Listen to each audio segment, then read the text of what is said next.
참 좋으신 하나님께서 말씀을 사모하는 여러분과 함께 하시기를 기원합니다. 주님이 함께 하셔서 말씀을 깨닫는 지혜, 그리고 말씀을 따르는 용기 허락하시기를 진심으로 바랍니다. 지난 시간에 이어서 오늘도 로마서의 개관을 나눠보도록 하겠습니다.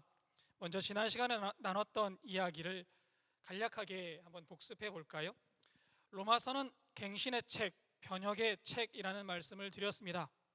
그만큼 로마서는 힘이 있는 책이고 사람과 시대를 변화시키는 책이라는 설명을 드렸습니다. 기억나십니까? 또 로마서의 개관을 육하 원칙에 따라 말씀드리겠다고 제가 개관을 어떻게 진행할지를 설명드리면서 첫 번째, 로마서를 누가 썼는지에 대한 설명을 드렸습니다. 로마서는 누가 썼죠? 사도 바울이 썼습니다. 사도라는 말은, 바울 앞에 붙어있는 이 사도라는 말은 보내심을 받은 자라고 설명을 드렸어요. 보내심을 받은 자. 보내심을 받은 자라면 뭐가 중요하다고 그랬죠? 누가 보냈는지가 중요하다고 말씀을 드렸습니다. 사도 바울은 예수 그리스도로부터 보내심을 받은 하나님의 종. 다시 말씀드리면 나는 하나님의 사람이다 라는 정체성을 가지고 살았던 사람이다 라고 말씀을 드렸습니다. 기억나십니까? 여러분들도 사도 바울처럼 나는 하나님의 사람이라는 정체성을 가슴속에 꼭 품고 살아가시기를 기원드립니다. 로마서는 예수 그리스도의 부름을 받은 사도 바울에 의해서 이방 교회인 로마 교회에 보내진 편지입니다. 그렇다면 오늘은 육하 원칙에 의해서 언제 쓰여졌는지를 여러분과 함께 나눠보겠습니다. 바울을 연구하는 학자들에 의하면 사도행전에 나오는 바울의 행적과 고린도전서 1장의 내용으로 로마서는 서기 56년경에 고린도에서 쓰여졌다라고 이야기를 합니다. 근데 서기 56년이라고 하면 우리가 시험 볼 것도 아니고요, 56년이라는 게 중요한 건 아니잖아요. 56년이 바울에게 어떤 의미가 있는지가 중요할 것 같습니다. 왜 바울은 56년에 로마에 편지를 쓸 수밖에 없었을까라는 거예요. 그러기 위해서는 바울의 어떤 행적을 간략하게나마 돌아볼 필요가 있을 것 같습니다.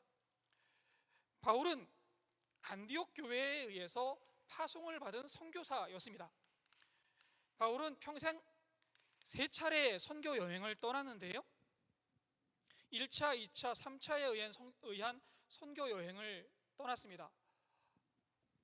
제가 그림을 잘 못 그리니까 좀 이해를 해주시고요.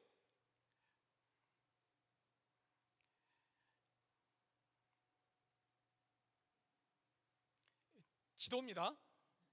그냥 선이 아니고요, 지도입니다. 여기가 지중해 바다예요. 여기가 시나이 반도라고 하고요, 요쯤이 너무 크게 그렸다.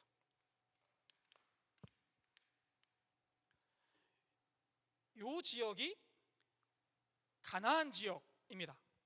그러니까 예루살렘이 한 요쯤에 있을 거고요, 그리고 바울을 파송했던 안디옥은 한 요쯤에 위치하고 있습니다.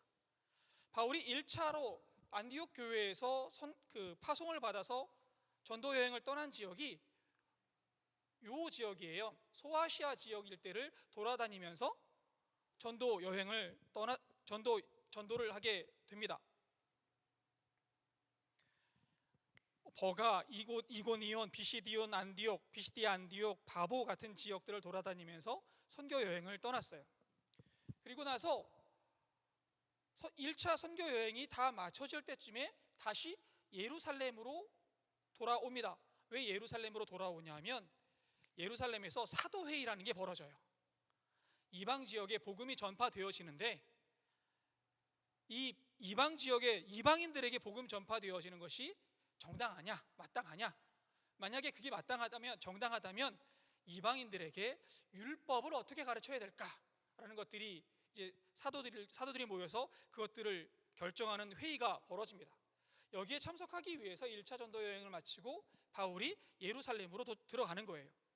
그리고 사도회의를 마치고 난 뒤에 바울이 또다시 2차 전도 여행을 떠납니다.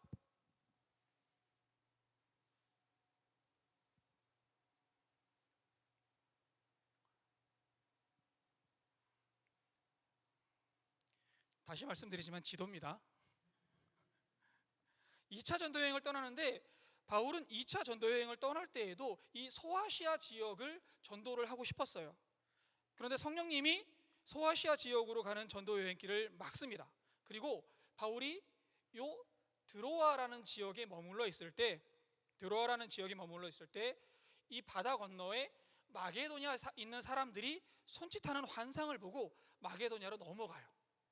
그래서 2차 전도 여행 때 바울이 유럽 지역에 복음을 전파하기 시작하는 거예요.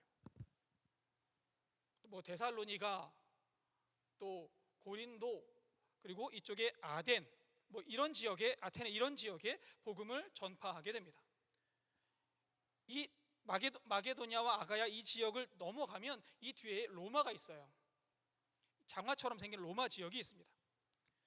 2차 전도 여행으로 이 바다 건너 유럽 지역까지 다 복음을 전파하고 나서 바울이 다시 3차 전도 여행을 떠나게 되는데요. 3차 전도 여행은 요쯤에 있는 에베소를 중심으로 바울이 복음 전파를 하게 됩니다. 에베소에 3년 동안 머물면서 복음을 전파하고요. 2차 전도 여행 때 복음을 전했던 지역을 돌아보면서 그들에게 권면도 하고 또 믿음을 강하게 붙잡을 수 있도록 그들을 다독이는 그 행적도 바울이 하게 됩니다. 바울이 2차 전도 여행을 마치고 3차 전도 여행을 에베소 지역을 중심으로 해서 돌아다니다가요, 이 이방 지역에서 예루살렘의 가난한 사람들을 위해 모아놓은 헌금을 가지고 3차 여행의 마지막 행적지로 예루살렘으로 떠나게 됩니다. 이 3차 전도 여행의 마무리 즈음에 3차 전도 여행이 거의 끝나갈 때쯤에 고린도 지역에 머물면서 약 3개월 동안 고린도 지역에 머물면서 쓴 편지가 로마서다라고 학자들은 이야기를 합니다. 이 3차 전도 여행 마무리 즈음에 바울이 로마 교회에 편지를 쓰는데요, 이 고린도에 머물 때쯤, 그리고 3차 전도 여행이 마쳐질 때쯤에 바울은 선교 인생에서 굉장한 전환점을 맞이하게 됩니다. 뭐냐면 바울은 이미 자신이 소아시아, 그리고 마게도냐, 아가야 지역의 모든 지역을 다 전도를 하고 돌아다녔기 때문에 로마 동편으로는 여기 있는 이 이탈리아 로마 동편에 있는 모든 지역을 다 돌아다녔다고 생각한 거예요. 그래서 이제는 세상의 중심에 있는 로마에 들렸다가 로마 서쪽에, 자신이 가보지 않은 곳 로마 서쪽으로 전도 여행을 가야겠다라는 결심을 하게 됩니다. 이 로마 서쪽의 전도 여행을 후원해 줄 것을 부탁하기 위해서 로마서를 쓴 거예요. 로마서 15장 23절을 제가 좀 읽어드릴게요. 로마서 15장 23절 제가 읽어드리겠습니다. 이제는 이 지방에 일할 곳이 없고 또 여러 해 전부터 언제든지 서반하러 갈 때에 너희에게 가기를 바라고 있었으니. 뭐라고 하죠? 이제는 이 지역에 갈 곳이 없대요. 모든 지역을 다 갔대요. 그러니까 복음을 듣지 못한 곳을 향해서 내가 더 나아가야겠다. 거기가 어디냐면 로마의 서쪽에 있는 지역으로 내가 가야겠다. 그런데 거기를 가려면 내 혼자 힘으로는 갈 수 없고 너희들의 후원이 필요하다라고 선교 여행의 후원을 부탁하는 내용을 담고 있는 거예요. 그런데요, 문제가 하나 있습니다. 뭐냐면 바울의 3차 전도 여행 최종 목적지가 어디라고 말씀을 드렸죠? 예루살렘입니다. 바울이 3차 전도 여행을 마치면서 예루살렘으로 헌금을 모아서, 이방 교회가 모아놓은 헌금을 모아서 예루살렘으로 들어가는데요, 이 예루살렘은 바울에게 굉장히 위험한 곳이라는 거예요. 사도행전 21장 4절을 제가 좀 읽어드릴게요. 사도행전 21장 4절입니다. 제자들을 찾아 거기서 이레를 머물더니 그 제자들이 성령의 감동으로 바울더러 예루살렘에 들어가지 말라 하더라. 바울의 제자들이 성령의 감동을 받아서 뭐라고 얘기하냐면 예루살렘에 들어가지 말래요. 위험하니까, 가면 죽을 수도 있으니까 들어가지 말라고 하는 거예요. 사도행전 21장 10절부터 12절까지도 좀 읽어드리겠습니다. 여러 날 머물러 있더니 아가보라 하는 한 선지자가 유대로부터 내려와 우리에게 와서 바울의 띠를 가져다가 자기 수족을 잡아 매고 말하기를, 성령이 말씀하시되 예루살렘에서 유대인들이 이같이 이 띠 임자를 결박하여 이방인의 손에 넘겨주리라 하거늘, 우리가 그 말을 듣고 그곳 사람들과 더불어 바울에게 예루살렘으로 올라가지 말라 권하니. 아는 사람들은 다 알아요. 바울이 예루살렘에 가면 안 돼요. 왜냐하면 위험해요. 예루살렘에 가면 유대인들이 바울을 죽이려고 들 거예요. 최소한 잡아다 감옥에 집어넣을 거예요. 그러니 바울은 예루살렘에 가면 안 돼요. 그런데 바울은 예루살렘을 거쳐서 로마로 가기를 원하고 있었던 거예요. 그럼 여기서 한 가지 궁금한 점이 있습니다. 질문이 생기죠. 위험하면 예루살렘 안 가면 되잖아요. 그죠? 아니, 헌금이야 다른 사람 손에 맡겨서 예루살렘으로 보내고, 바울은 그냥 고린도에 머물다가 바로 로마로 가면 되잖아요. 안전하게. 왜 바울은 예루살렘으로 굳이 자기가 헌금을 모아다가 예루살렘 교회에 전달하려고 했을까요?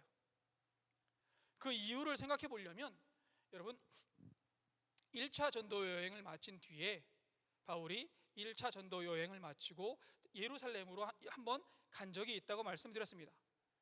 예루살렘 사도회의에 참석하기 위해서 바울이 예루살렘에 간 거예요.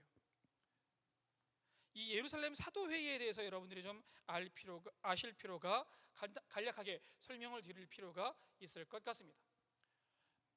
이방인들에게 복음이 전파되어진다라는 이야기를 듣고 예루살렘 교회에 교회 지도자들이 모입니다. 그리고 이방인들에게 율법을 어떻게 가르쳐야 되는지, 율법을 어느 선까지 지키도록 강조해야 되는지를 논의하게 됩니다. 이때 예루살렘 사도회의에서 결의되어진 내용이 3가지가 있어요. 이 예루살렘 사도회의를 적고 있는 사도행전 15장 말씀을 좀 읽어드릴게요. 사도행전 15장 19절에서 21절입니다. 제가 읽어드리겠습니다. 그러므로 내 의견에는 이방인 중에서 하나님께로 돌아오는 자들을 괴롭게 하지 말고, 다만 우상의 더러운 것과 음행과 목매어 죽인 것과 피를 멀리하라고 편지하는 것이 옳으니, 이는 예로부터 각 성에서 모세를 전하는 자가 있어 안식일마다 회당에서 그 글을 읽음이라 하더라. 이방인들에게 복음을 전하는데 우리 이방인들을 괴롭게 하지 말자, 할례를 강조하거나 율법의 모든 조항들을 다 지키자고 강요하지 말자. 대신 몇 가지만 그들이 이것만 지켜라 라고 우리가 가르칠 것들을 좀 편지로 써서 보내자라는 거예요. 그 몇 가지가 뭐냐면,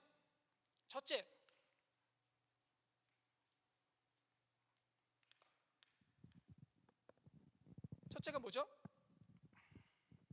첫째, 우상의 더러운 것. 우상의 더러운 것들은 너희가 좀 조심해라, 금해라 라는 거고요. 두 번째는 음행.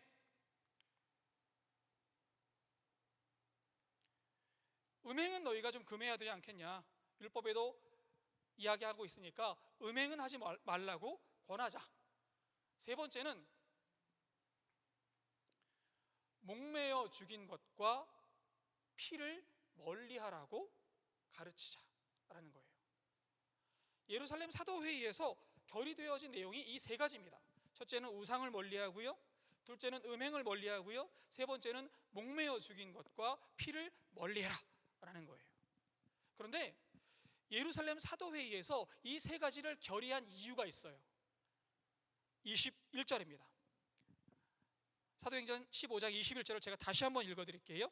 이는 예로부터 각 성에서 모세를 전하는 자가 있어 안식일마다 회당에서 그 글을 읽음이라 하더라.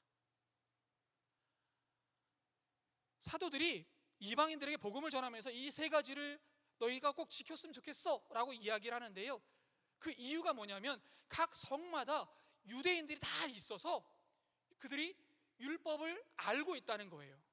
그러니까 복음을 믿는 사람들이 율법을 알고 있는 유대인들에게 밉보이지 않기 위해서, 유대인들과 대립하지 않기 위해서 최소한 이 세 가지는 너희가 지켜야 된다라고 가르쳐주고 있습니다. 그러니까 사도회의에서 나온 이 세 가지 결정은 사람의 눈치를 보고 최소한 사람들에게 이것 정도는 너희가 지키고 있다고 보여줘야 되지 않겠느냐라는 거죠. 그래서일까요? 사도 바울은 이 예루살렘 사도회의의 결과에 대해서 그 바울 서신에서 언급하는 내용이 없습니다. 다만 갈라디아서 2장 9절에서 10절 말씀에 이런 내용만 나와요. 제가 갈라디아서 2장 9절과 10절을 읽어드릴게요. 또 기둥같이 여기는 야고보와 게바와 요한도 내게 주신 은혜를 알므로 나와 바나바에게 친교의 악수를 하였으니 우리는 이방인에게로 그들은 할례자에게로 가게 하려 함이라. 다만 우리에게 가난한 자들을 기억하도록 부탁하였으니 이것은 나도 본래부터 힘써 행하여 왔노라. 그러니까 바울 사도는 예루살렘 사도회의에서 두 가지가 결정됐다는 거예요. 하나는 바울은 이방인에게로, 베드로는 누구에게로? 유대인에게로.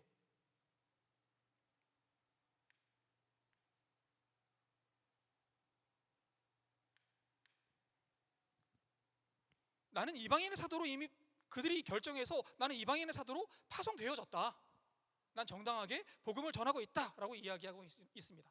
그리고 두 번째 결정되어진 게 뭐냐 하면 너희가 가난한 자들을 생각하라 라고 권면을 받았다는 거예요. 그러니까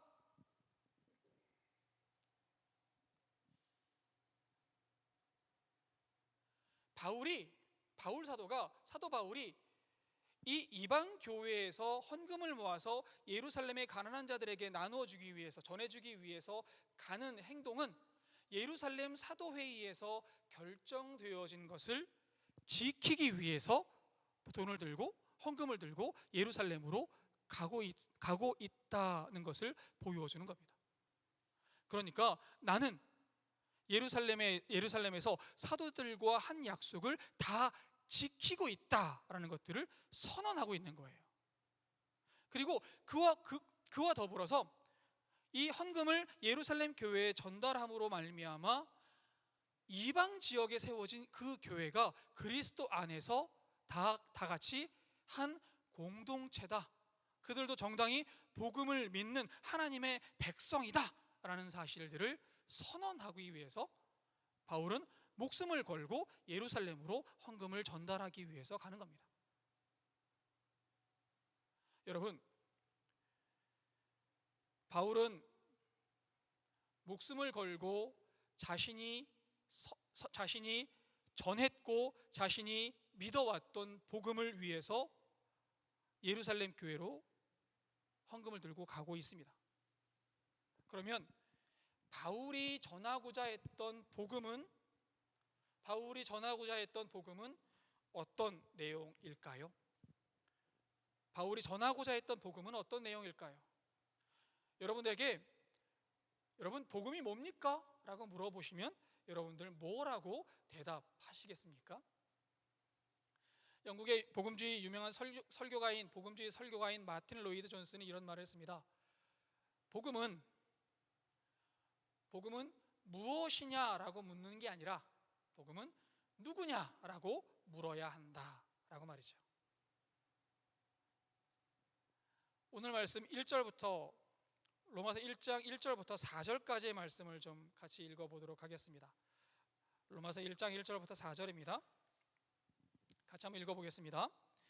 예수 그리스도의 종 바울은 사도로 부르심을 받아 하나님의 복음을 위하여 택정함을 입었으니 이 복음은 하나님이 선지자들을 통하여 그의 아들에 관하여 성경에 미리 약속하신 것이라. 그의 아들에 관하여 말하면 육신으로는 다윗의 혈통에서 나셨고 성결의 영으로는 죽은 자들 가운데서 부활하사 성령으로 하나님의 아들로 선포되셨으니 곧 우리 주 예수 그리스도시니라. 로마서 1장 1절부터 4절까지의 말씀을 우리말 성경으로 읽어보면 문장이 세 개로 나누어지는 것처럼 들립니다. 첫째는 1장 1절이고요. 예수 그리스도의 종 바울은 사도로 부르심을 받아 하나님의 복음을 위하여 택정함을 입었으니, 둘째는 이 복음은으로 시작하는 2절 말씀이 또 하나의 문장 같고요. 세 번째는 그의 아들에 관하여 말하면으로 시작되는 3절과 4절이 또 하나의 문장으로 되어 있는 것 같습니다. 그러니까 1절부터 4절까지가 세 문장으로 되어 있는 것 같은데요, 헬라어 원어 성경을 읽어보면 1절부터 4절까지가 한 문장이에요. 그리스도의 종 바울은 사도로 부르심을 받아 하나님의 복음을 위하여 택정함을 입었다라고 되어져 있는데 2절부터 4절까지의 말씀이 이 복음에 대해서 설명하고 있는 거예요.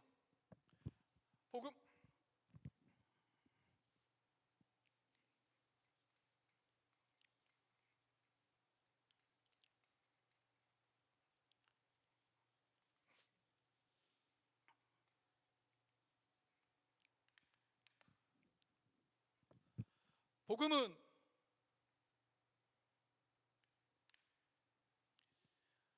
거룩한 책에 기록되어진 약속의 말씀인데, 거룩한 책에 기록되어진 그의 아들에 관한 약속된 말씀인데,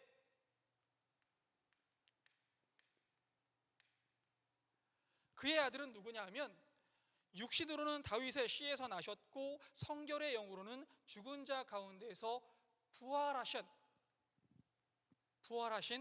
즉 우리 주 예수 그리스도시다 라는 거예요.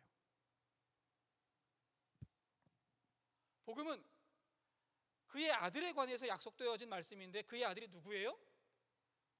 예수 그리스도시다. 다시 말씀을 드리면 복음은 누구죠? 누구라고요? 복음은 예수 그리스도십니다. 바울은 로마서나 편지를 통해서 수도 없이 복음에 대한 이야기를 하는데 바울이 이야기하는 복음은 예수 그리스도라는 거예요. 그런데 솔직히 우리가 지금 살아가고 있는 시대에 자기가 예수님이라고 이야기하는 사람들이 많이 있잖아요. 그런 이단들이 많이 있잖아요. 우리나라에 예수님이 약 30명 정도 있답니다. 지금 현재 살고 있는 예수님이 30명 정도 된대요. 그만큼 이단들이 나는 예수야 라고 이야기하는 사람들이 많이 있다는 거예요. 그러면 바울이 이야기하는 예수 그리스도가 어떤 분인지에 대해서 우리는 좀 더 자세하게 생각해 볼 필요가 있습니다. 첫째, 복음은 예수 그리스도인데 예수 그리스도가 누구의 씨에서 나셨다고요? 다윗의 씨에서 나셨다고요. 다시 말씀드리면 예수님 바울이 믿고 있는 복음 예수님은 실제적으로 실제 역사 속에서 사셨던 역사적인 인물이었다라는 거예요. 다윗의 씨에서 나신, 다윗의 핏줄에서 나신 실제했던 인물이다라는 거예요.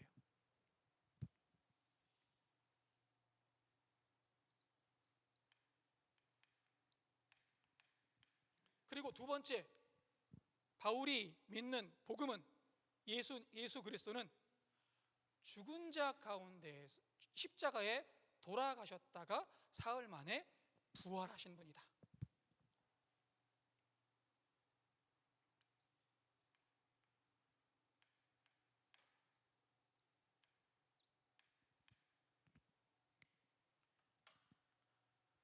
바울이 이야기하고 있는 복음의 내용은 이 세 가지입니다. 첫째는 복음은 예수 그리스도신데, 이 예수 그리스도는 다윗의 씨앗에서 나오신, 역사하셨던, 실제로 사셨던 실존 인물이다. 두 번째는 내가 말하는 복음 예수 그리스도는 십자가에 못 박혀 돌아가셨다가 사흘 만에 부활하신 분이다 라는 거예요. 바울은 로마서를 통해서 이 예수 그리스도의 능력, 복음의 능력에 대해서 끊임없이 반복하고 끊임없이 이야기를 합니다. 그런데요, 우리가 한 가지 생각해 볼 게 있습니다. 바울은 이 복음을 전하기 위해서, 자신이 전하는 복음을 확신하기 위해서 죽음을 무릅쓰고, 죽을 위험을 무릅쓰고 헌금을 들고 예루살렘 교회로 갑니다. 그리고 예루살렘 교회에서 어떻게 살아가야 되지? 어떻게 거기서 생존할 수 있을까? 사람들을 어떻게 회유해서 내가 거기서 살 수 있을까를 고민하는 게 아니라 예루살렘으로 가는 준비를 하면서 그 다음 행선지 로마의 서쪽, 내가 복음을 전해야 될 그곳을 꿈에 그리면서 예루살렘으로 가려고 하고 있는 거예요. 바울의 머릿속에는 끊임없이 복음, 예수님밖에 없었던 사람 같습니다. 죽음이 바로 눈앞에 있는데 그 죽음을 생각하지 않습니다. 그 죽음 너머에 복음이 전해져야 될 그곳을 바라보고 있는 거예요. 복음의 이 간절한 마음이 여러분들 이해가 되십니까? 바울의 그 복음을 향한 열정이 여러분들 마음속에 이해가 되십니까? 죽음 안 보여요. 예루살렘으로 들어가면 제자들이 다 얘기해요. 당신 죽어요. 가지 마요. 그런데 내가 복음을 위해서 예루살렘으로 들어가야 돼. 그리고 그곳에서 내가 다시 로마로 가서 로마에서 로마 서쪽 서바나까지 복음을 전할 거야 라고 이야기하고 있는 거예요. 죽음이요, 바울에게는 복음을 위해서 죽음도 아무것도 아닙니다. 예루살렘에서 당할 고난이요, 바울에게는 아무것도 아닙니다. 그저 복음의 능력이 나와 함께 한다면 그 모든 것들 다 감내할 수 있고요, 그 모든 것들보다, 나의 죽음보다 복음이 더 소중하고 중요합니다. 지금 이 시대를 살아가는 우리들에게 바울의 이 마음, 바울의 이 간절함이 좀 마음속에 다가왔으면 좋겠어요. 요즘 지난주에도 제가 청년들에게 설교를 하면서, 온라인으로 설교를 하면서 이런 이야기를 했습니다. 제가 어렸을 때만 하더라도 TV에 교회가 나오고 교회에서 성경책을 들고 나오는 사람이 있으면 그 사람은 그 마을의 모범이 되는 사람으로 그려졌어요. 참 멋진 사람, 누구나 그 사람에게 가서 조언을 듣는 그런 마을의 어른, 그 사람이 성경책을 듣는 사람의 모습으로 그려졌습니다. 그런데 요즘에 드라마를 보거나 TV를 보면 교회에서 나오는 사람의 모습이 그렇게 아름답게 그려지지 않습니다. 오히려 교회가 세상 사람들에게 비치기를 선한 영향력을 끼치지 못하고 조금은 나쁜, 조금은 악한 모습으로 그려지는 경우가 많이 있습니다. 왜 그럴까요? 청년들에게 이런 이야기를 했습니다. 우리가 믿는 사람들이 간절하게 복음을 바라지 못하고 믿는 대로 살지 못하니까, 우리가 믿음대로 살지 못하니까, 간절히 예수 그리스도를 바라지 못하니까 교회가 예전에 그 존경을 받지 못하는 것이 아니겠느냐라고요. 우리 서로 사랑하자는 책에서 저자 목사님이 이런 말씀을 하십니다. 나는 예수님 믿어.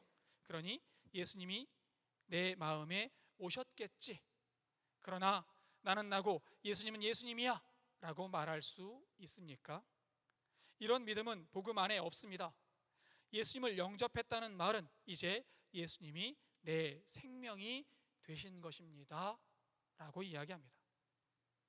믿는다는 것은요, 나는 나, 예수님은 예수님 따로 가는 게 아니고요, 내 마음속에 예수님을 모시고 간절히 예수님 바라고 예수님 그리면서 살아가는 것, 말씀 앞에 간절히 예수님의 말씀 앞에 무릎 꿇고 순종하며 살아가는 것을 믿는다라고 이야기합니다. 바울은 그것을 실천하고 있는 거예요. 바울의 머릿속에 이곳에, 이 지역에 내가 이제 더 이상 복음을 들고 갈 곳이 없다. 그러니 저 로마 넘어서 서바나까지 내가 가야겠다. 그 전에 복음을 확신하기 위해서, 내가 이방인들에게 전한 그 복음을 확신시키기 위해서 나는 복음을 들고 다시 위험한 곳, 목숨을 내놓아야 할지도 모르는 곳 예루살렘으로 건너간다라고 이야기하고 있습니다. 사랑하는 여러분, 우리들 마음속에 복음이 가졌던 이 복음에 대한, 바울이 가졌던 복음에 대한 간절함을 품을 수 있기를 바랍니다. 간절하게 복음 바라고요, 간절하게 주님 앞에 순종하고요, 주님의 뜻대로, 우리가 배운 대로, 우리가 믿는 대로 살아감으로 말미암아 또다시 세상 사람들에게 믿는 사람들은 존경받는 사람, 하나님 앞에 기도하는 사람들은 세상에 모범이 되는 사람으로 높임 받을 수 있기를 진심으로 기원합니다. 여러분들과 저를 통해서 예수님께서 영광 받으시는 그날을 바라보며 오늘도 기도와 말씀 배우기에 더욱더 열심을 내시고요, 또 말씀에 대한 간절함을 마음에 품고 살아가시기를 진심으로 기원합니다. 기도하겠습니다.